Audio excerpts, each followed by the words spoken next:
Episode 1 दहलीज पर मौत। ग्वालियर शहर में 12 सितंबर की दोपहर हमेशा की तरह गर्म और चहल पहल वाली थी। गाड़ियों का शोर, रिक्शों की घनघनाहट और गलियों में बच्चों की खिलखिलाहट।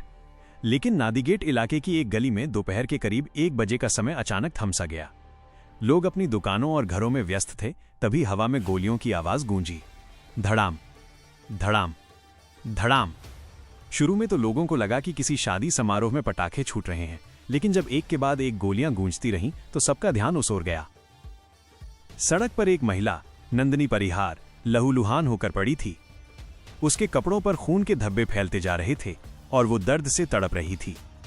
उसके ठीक सामने उसका पति अरविंद परिहार हाथ में एक देसी कट्टा लिए खड़ा था।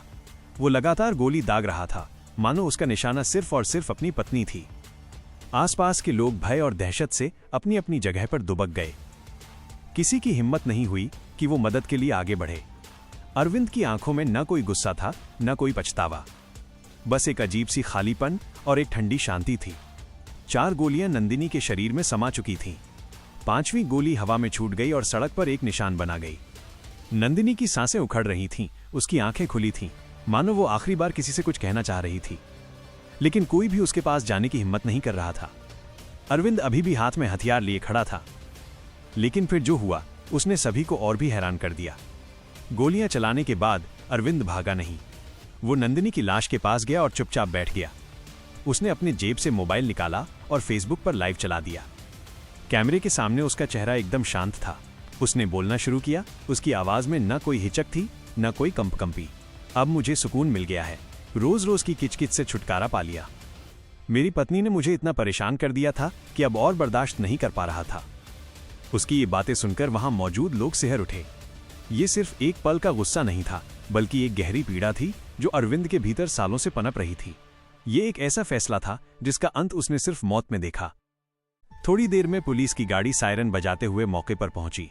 इंस्पेक्टर शर्मा अपनी टीम के साथ सामने का दृश्य देखकर चौंक गए। एक व्यक्ति जिसने अभी अभी हत्या की थी, वो शांत बैठा था, जैसे उसने कुछ किया ही न हो। पुलिस के लिए स्थिति को संभालना मुश्किल था। अरविंद के हाथ में हथियार था और अगर जरा सी भी चूक होती तो कई और जाने जा सकती थीं। लेकिन पुलिस अफसरों ने सूझबूझ से काम लिया।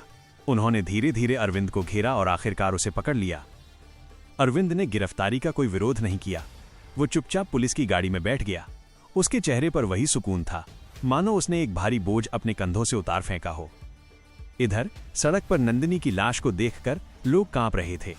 हर किसी के मन में एक ही सवाल था, क्या वजह थी कि एक पति ने अपनी पत्नी को दिन दहाड़े इस तरह गोलियों से भून दिया?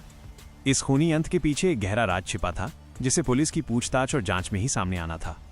और जब सच्चाई बाहर आई तो लोगों को पता चला कि ये सिर्फ एक पति पत्नी के बीच का झगड़ा नहीं था। ये एक ऐसी कहानी थी जिसमें नंदिनी के अतीत की परतें जुड़ी थीं, जिसने अरविंद की जिंदगी तबाह कर दी थी। लेकिन वो अतीत क्या था? कौन थी नंदिनी, जिसकी वजह से लोग उसे चालाक और खतरनाक कहते थे?